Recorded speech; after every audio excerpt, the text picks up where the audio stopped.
On today's episode of the Ruddy Brew, we are discussing the Ashkenazi Jews. Where did the Ashkenazi Jews come from? Do they have any type of relationship with those of the Levant? If indeed there is something to be found out, what are the implications for misleading an entire group of people? Well, take a seat, stay tuned, because you know I want to talk about it. Let's go.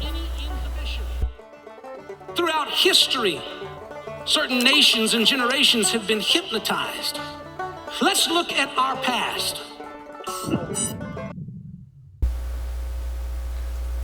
Welcome to the Ruddy Brew. My name's T. Edge, King Beaker for the Brew, and today we are discussing the Ashkenazi Jews. Now, before I get started, I just want to leave a disclaimer. I believe that every person has the right to practice whatever religion they decide to practice. I believe that all people are entitled to believing how they want to believe. I don't condone anti-Semitism. I don't believe in any type of racism, and I disdain any person trying to push the narrative of superiority. It doesn't matter who they are. With that being said, the information that I have pre-recorded in this video is only for educational purposes.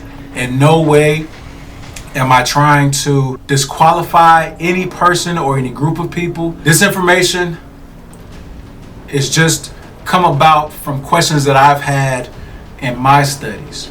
So as we go forward, if there are any problems, any issues, please let's handle this professionally. Take up your issues with the information. Disqualify the information if that can be done. If not, let's have educated civil discussions. Let's get into it. Who are the Ashkenazi Jews? Let me first say that I am so glad that the Khazar theory has been debunked.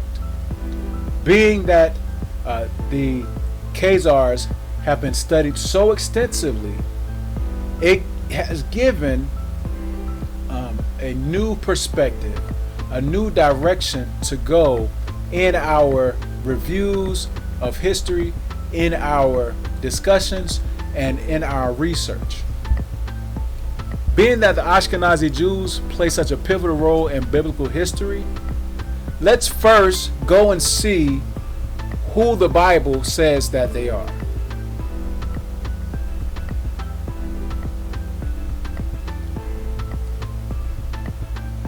Genesis 10 tells us that Ashkenaz descends from Japheth. Specifically, Ashkenaz is listed as a descendant of Gomer. Many say that the reason that they are called Ashkenaz is because of the land that they settled when they migrated into Europe. But our technology is unmatched. The DNA that has been presented by these Ashkenazis, by some of these Ashkenazis, this publicly presented information, this information that was volunteered to the public for free, tells us that the Ashkenazi are actually European mostly, although some do share some Levantine DNA. But I think it's also important to note that the Levant is the biblical home of the Hamite. Now I have to say biblical because many scholars and their scholarly foundation hold to the idea that the Hamites are Africans based upon that understanding that the Egyptians, who the Bible calls Misraim, who is Hamite, as being an African. But I digress. This Ashkenazi DNA information that was presented publicly, this information tells us that the Ashkenazi Jews are of Germanic stock. Now, before you turn off the video, let me make things clear. To be of Germanic stock does not mean to be from what we know today to be Germany. To be of Germanic stock means that you descend from a Germanic tribe. If we look at it from a linguistic standpoint, the Germanic tribes consist of the Swedes, the Danes, the Norwegian, the Icelandic, the Franks, the Dutch, the German, of course, even the English, the Goths, and the Vandals. And the thing about the winners of war is they're going to tell you their story because they want you to know how renowned their forefathers were and the ancestors that we know in times immemorial. The thing about the Germanic history that makes it so pivotal is that they tell of their migration patterns. This is important because it appears that a portion of that migration pattern, especially the migration of the Visigoths and the Ostrogoths, follow that same migration pattern as the Ashkenazi Jews.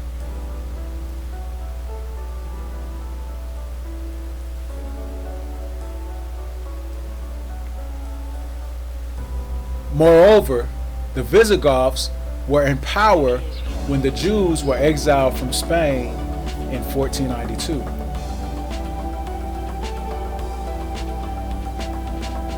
The same Visigoths were in charge of what is known as Limpieza de Sangre, which was an investigation that was done on anyone who sought public office to determine that they did not have Jewish or African blood. Now, the thing to take into consideration is that the Visigoths held the public offices. If the Jews of today have mostly Visigoth DNA, that means that as a Visigoth or Germanic, they couldn't hold public office if the Jewish lineage is Germanic. It doesn't fully jive or make sense. These same Visigoths, it should be made a point that they were the leaders of religion at that time. The religious leaders like Martin Luther, John Calvin, Huldrych Zwingli, and John Knox were all of Germanic lineage. They were all sons of Japheth. There are historical accounts even of the Germanic or Visigoth interactions with the Jews who resided in Europe, given in the History of the Jews that was published by Heinrich Graetz. We're told on pages 40 and 41 of volume 2 that many thousands of Jewish refugees fled to the Germanic Franks to escape the Germanic Visigoths. We're also told that the European Jews of the land could be descended from Germanic soldiers who had kidnapped the most beautiful of the Hebrew slaves and brought them back to their homeland, forcing them to bear their children and raise them as Jews. Beginning at the bottom of page 40, it says, according to a chronicle, the most ancient Jews in the Rhine district are said to have been the descendants of the legionaries who took part in the destruction of the temple. From the vast horde of Jewish prisoners, the Vigiani had chosen the most beautiful women, had brought them back to their nations on the shores of the Rhine and the Main, and had compelled them to minister to the satisfaction of their desires.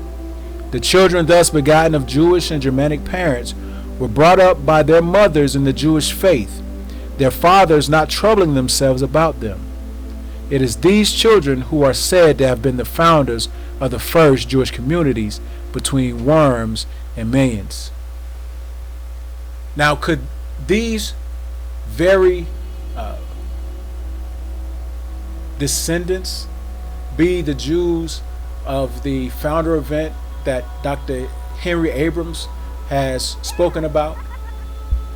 Could this be that very founder event that created the bottleneck? That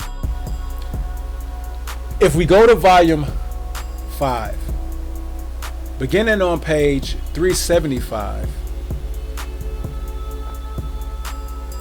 we see that these Jews had no civil rights, and they began to be represented by Christian William Dome, who was a lawyer who campaigned to give them their dignity. There were Jews other than these mixed children living in Europe at this time. On page 375 it reads, Dome thereupon drew up a summary of past history of the Jews in Europe, how in the first centuries they had enjoyed full civil rights in the Roman Empire, and must have been considered worthy of such privileges, how they were first degraded and deprived of their rights by the Byzantines, and then by the German barbarians, especially by the Visigoths in Spain.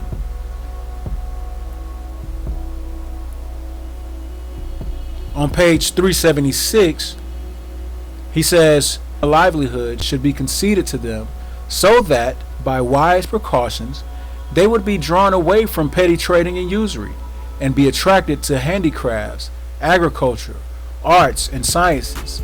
But all this should be effected without compulsion. There's more.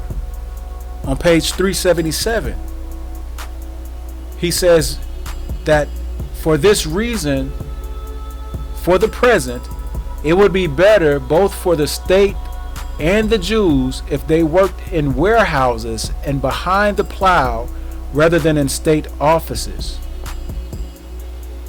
So this idea that the Jews had a hand in the slave trade, the transatlantic slave trade, as those who made money off of the trade, can't be, because how can a person or a people who do not have any regards with the state be accessed to make money, or how could they participate with no civil rights?